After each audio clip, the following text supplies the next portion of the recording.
John from Ripewave Audio here to talk about McIntosh's latest AV processor, the MX200. And this will sell for about $6,000, and it was just announced this week. Now, this is slated to take the place of the MX100, which was released in 2020. And we're coming to you with this video today just a few weeks after coming out with a video where we were telling McIntosh that we were waiting for a replacement for the aging MX123 to be more like Marantz's latest lineup of processors and receivers, particularly the AV10, come up with some of those matching capabilities. But here, McIntosh comes out with a different processor, something more on their entry-level line, this MX200. Now, we also did a video, April of 2023. We introduced the MHT300. This is McIntosh's receiver, the only one in their lineup, and it's the first one that they'd had for a while, selling for $8,000. And what this brought to us over what the MX100 did is it brought to us the DIRAC Live calibration system, whereas the MX100 was all Audyssey based, and so is the MX123. Now let's take a look at that MX100. Sells for today at $5,500. Now that's $500 over what it originally sold for in 2020. Has 13 channels. This is 11.2, so 11 speakers with 2 subwoofers that are independently controllable. And this is a slimline processor, 2U in height. And if you turn around to the back, you see all the outputs to the speakers and the subwoofers are balanced outputs. And what was unique about this processor over what the other items in McIntosh's lineup is it was strictly digital. Just 4 digital HDMI inputs, coax, Toslink, and no analog on this device. And so that's what separated this from the MX123, which gave a lot more capabilities as far as inputs. Now the MHT300, this $8,000 unit that just came out last year, what separated that from the MX100, because it was very similar software-wise, is it added 7 channels of amplification, 150 watts at Class D amplification. Of course, this was a lot taller. It wouldn't fit into a 2U space. It would need a little extra room in your rack. Looks similar, but it has these 7 amplifiers built in. The types of inputs it had were very similar. They had the 4 HDMI inputs, but this time they were 8K. They were the HDMI 2.1 versus the MX100 being the older standard. This unit also has 13 channels. Processing, that's 11.2 with 2 independent subwoofers, so no difference over the MX100. So in comes today the MX200, also 13 channels, also 11.2. The other thing that separates the MHT300 receiver from the MX100 processor is all the processor inputs and outputs are unbalanced. They have a pre-in and a main out for each of the amplified channels, but they're all unbalanced. So you don't see any balanced I/O on this device. Now in comes the MX200 this month, and this is also 13 channels, but we've got balanced I/O on here, which we didn't have on the receiver. But yeah, 13 channels, 11.2, 2 independent subwoofers, so very similar to those 2 other products. Selling for $6,000, this will also be 8K capable, just like the receiver that was introduced. Now these are all using the same remote. This is the MRO85 remote that comes with all of these. Looks very similar to the MX100, that same 2U type height. But let's take a look at these side by side to really see the differences, because when you take a first glance at this, they look almost identical. So you say, what are they adding here? when we look a little closer, is the silkscreen on these. It's white letters instead of gold. But what they're saying on that silkscreen, that it's supporting DIRAC Live instead of Audyssey. So that's replacing that, and that's clear on the front. Otherwise, this looks like the same unit. Of course, there's another clue in here when you look at that sample image that they give, and they say the streamer's running at 8K, and the other one, the Blu-ray's running at 4K. So the difference in the HDMI standard is evident in these photos.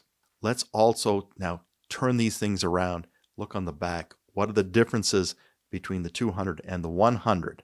What I noticed right away were the additional analog inputs. And we're looking closely on this. We find that one of those inputs is just a standard unbalanced left-right pair, and the other one is slated for your phono. It supports moving magnet, not moving coils. So you do have that capability of hooking up a turntable directly to this device, provided it has a moving magnet cartridge. There's also, if we look just below that, a balanced input. So we don't see that on the MX100 or the MHT300. Adding a balanced input to this, very nice to see that. However, if we look now over to the other side, and I started looking at all these balance connections, I said, well, how are they getting the subwoofers connected? There's no balance connections for the subwoofer. They're only giving you unbalanced for the subwoofer. Now, that's the same as the receiver, but the receiver didn't have any balance connections. But that is something that you were going to lose going from the MX100. We're not going to have balanced subwoofer 1 and 2 outputs. So I'm a little disappointed in that. You're adding some nice things, and it's clearly an enhancement over the 100, the HDMI, the balanced input, the additional analog inputs, and the phono connection, all very helpful with DIRAC Live, excellent. But we would like to see the subwoofers still be balanced, because if you do have one across the room, in the back of the room, you want that balance connection to cancel out any noise that gets introduced along the way. Now let's look at the whole family portfolio for McIntosh for receivers and processors. Now the flagship, $17,000, the MX180, it's based off the Lyngdorf MP60 2.1, which I show below this on the screen. Also quite up there, not quite as expensive as the McIntosh, but derived from that Lyngdorf product. Similarly, we got the MX123, that $9,000 unit, one channel less of processing, 15 instead of 16, based off of the Marantz AV8805A, at least some of the technologies, the HDMI board, the remote obviously is taken from that, and of course the Audyssey calibration is very similar, and I think a lot of the software is very similar. So that's, I don't know for sure all the details it borrows from the 8805, but it's clearly borrowing some technology. Of course, you pay a lot less for the Marantz at $5,500 today. Those units were introduced in 2021. And then the MHT300, $8,000 unit. And then this comes in, this new unit, at entry level now at $6,000. We suspect the MX100 will go away. While it's $500 cheaper, that won't be the bottom of the range, I don't think, for much longer once the MX200 gets going on its sales. But 13-channel unit on these bottom 3 units. One thing that we saw on the McIntosh website, which we don't usually see for the receivers and processors, is an interior photo of what it looks like inside this unit.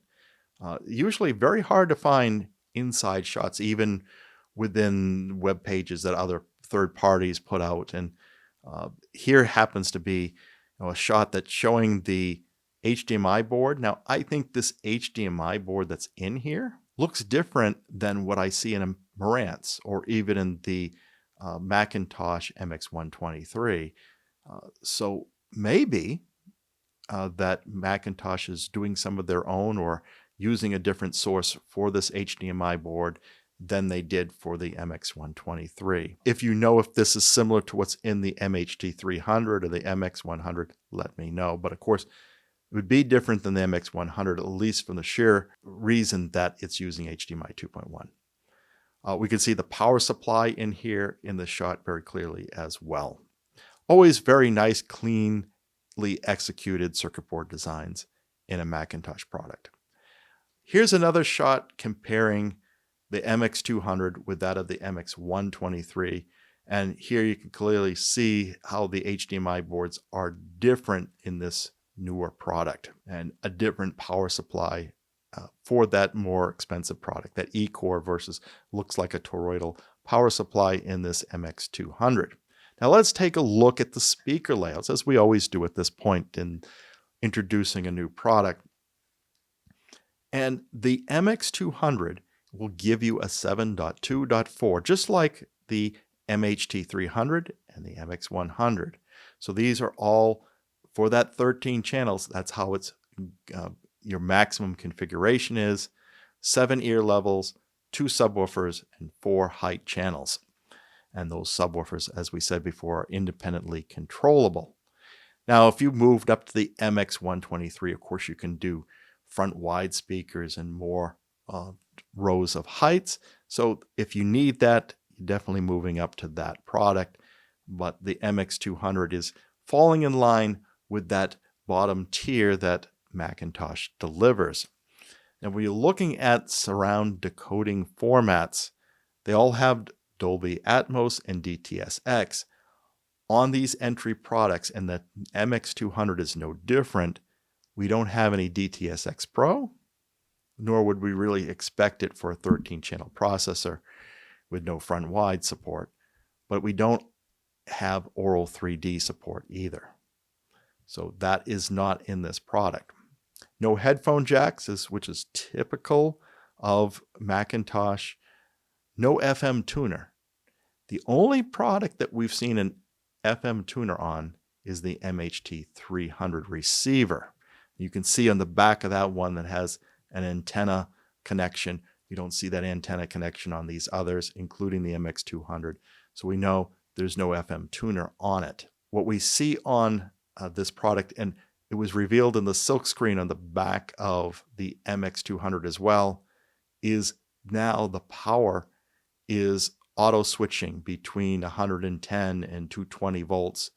And the range is even greater than that. I think it's 100 to 240 volts that it will auto switch between, whereas the MX100 was set at the factory and you had to get it for your region. So nice to see that. IMAX Enhance. The only product that McIntosh supports IMAX Enhance is the Marantz-derived MX123. Nothing else in their portfolio supports it, but everything does support Dolby Vision. And we can see now the trend is not to use Audyssey going forward. It appears, of course, we'll see what happens when they ultimately replace the MX123. Will they keep Audyssey in there? Will it be a DIRAC only product? Now, of course, their top of the line uses the room perfect calibration system that Lyngdorf has developed. There is no DIRAC Live bass control option for this. Of course, no THX certification. That we only see on Onkyo and Integra products at this time. The DACs, while they do not publish what the DAC is in this product, nor have we heard yet, the literature does say that 7 independent digital audio conversion chips are used in this product. They say premium DACs that are 32-bit. So that's what we know. They do publish, though, the signal to noise, and this is no different than what we see on any other McIntosh product. 96 dBs, the same THD of 0.005%, and the same PCM decoding 24192. There is no DSD support claimed for this product. The only one we see that on is the MX123. Again, I think they're getting that from Marantz. On the I/O, we covered this already to an extent.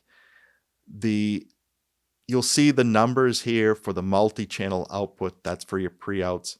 is going to be divided into 11 balanced and 2 unbalanced. Of course, you've got the moving magnet phono, which is unique to this product, and you've got the analog input coming in. So those are additions. It still has the 2 coax and 2 Toslink digital inputs, the 4 HDMI inputs, and 1 HDMI output. And to talk about that further, let's look at the video. As we said, this is supporting HDMI 2.1, so you're getting 4K 120, 8K 60 hertz. All the inputs have that full capability, and the single output does as well. What McIntosh doesn't do, and they hadn't done it on the MHT300 either, is specify the HDMI 2.1 features it has. We don't know if it supports variable refresh rate, or QMS, or QFT, or auto low latency mode, or DSC. So that I find a little odd, because the HDMI.org wants to see products, manufacturers come out to say what features they're supporting within the standard. It can't be assumed you're supporting all the features. Now, eARC it does support. That's the one that they claimed. And they also had claimed that on the MX100. A lot of manufacturers were able to give eARC support, which is really a 2.1 feature, before claiming that they're actually 2.1. But it also has the copy protection of 2.3, which is an enhancement over what the MX100 had, which was only 2.2. It supports hybrid log gamma and HDR, but doesn't support HDR 10 plus. We didn't see that in these lower tier products either. Dolby Vision is supported, and as we said, IMAX Enhance is not. These all have an Ethernet port, so that's going to help you with your integration with Control 4 and Crestron, which they claim on here. And they also say that they're home certified for the Crestron system. Beyond that, there are 2 trigger outputs. There is infrared, 1 in, there's a data out. There are these features in there that help you automate a system. Of course, a lot of us use triggers, and as this is being a processor, it's good to have them, because as this will have an external amplifier, you'll want to have this unit trigger on that external amplifier. Now, none of these lower tier products claim a support for an ecosystem like AirPlay, Chromecast, Sonos, Roon, etc. That's not built into this. Nor are you going to see any support for internet streaming services. So what I think here, and I think it's fine, because if you get a device like an Apple TV 4K and you hook it up to this, that gives you all that capability. So I think it's a wise move not to spend engineering resources to add that into this product. Let them focus on getting the sound quality in a good way, build a good quality machine, and leave those streaming services to another device that you can hook up to this. That's my opinion, but it would be nice to hear from you. What are your thoughts on having streaming and ecosystems built into your processors or even a receiver?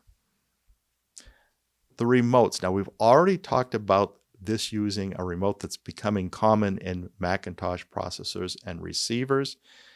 This is shared with the MX180, the MHT300, and the MX100, this HRO85 remote. Now, what I can tell about this is it doesn't have any backlight on it. There's no button to turn it on. I don't think it has anything where you motion sense it, but if you know better, let me know. If you take a look at a close-up on this remote, the buttons don't look like they would allow any illumination through it, but I could be wrong. But the other thing you see with this image is it does have a nice chrome accent around the edge of this when you look at it, that kind of profile view, which is kind of nice. It says to me that this thing has some heft. It probably feels good in the hand, and it's not just this cheap plastic remote. Now let's talk about the dimensions. The MX200 is pretty much the same dimensions as the MX100, give or take. Like the height is specified a little smaller 4.4 inches, 111 millimeters, so a few millimeters shorter on the height. The depth is the same, 21 inches, 533 millimeters, and the width is a slightly less, maybe 18.34 and 466 millimeters. Although I've seen some discrepancies in McIntosh literature on the dimensions, and sometimes they're including the feet or the ears and stuff, so that can alter the measurement. So just about the same size. They do weigh the same, 17 pounds, 7.7 kilograms. They consume 30 watts of power. In standby, only a half a watt. These are made in the USA, just as you would expect from a McIntosh product. They carry a 3-year warranty. This is pretty standard with McIntosh. Although I think in this day and age, you have a lot of manufacturers now of this similar type products coming with 5-year warranties. So I would say that McIntosh certainly builds these things to a quality where they could deliver a 5-year warranty. So I'm surprised they don't. Of course, they support their products for many years to come. So their support on these products are always good, even if the warranty doesn't go those 2 extra years. One of the last things I want to touch on are the user interfaces. Now, looking at the manual, we see that this MX200 shares the same user interface as the MX100 and the MHT300. This is a look and feel that's different than what we would see in the Marantz product. So when we looked at the MX123, that looked very similar with just a McIntosh rebranding as the Marantz. But this really seems to have a distinctive McIntosh look. Whether somebody else does it for them, I don't know, but at least it's a more distinctive look. Obviously, for the room calibration, only the MX100 is going to have Audyssey. The other ones are going to have DIRAC Live user interfaces. McIntosh does have a mobile app. I don't know how well integrated it is to the processor or receiver, but it does serve as music playback, and you'd have to have another way then to get that signal into your receiver or processor. So just wanted to mention that. So what are your thoughts on this new MX200? Do you think this is a step up over the 100? Is this type and class of entry-level product something you've been looking for, or would you be more compelled to move up to the larger MX123 or even the 180 to satisfy what you need to accomplish in your home theater? That feedback would be useful to the Ripewave audio community. I'll add to that too, do you feel it's necessary to move to something like a McIntosh, which is a premium brand, over some of the more household names like Marantz and Denon and Yamaha and Sony? Again, add that to your feedback. That would be very interesting. If you enjoyed this video, please like and subscribe. If you want to give us a one-time donation, there is that thanks button. Would be really appreciated. That helps our channel move forward. It costs nothing to hit that bell icon so you're notified when the next video is posted. Until then, keep evolving your audio experience.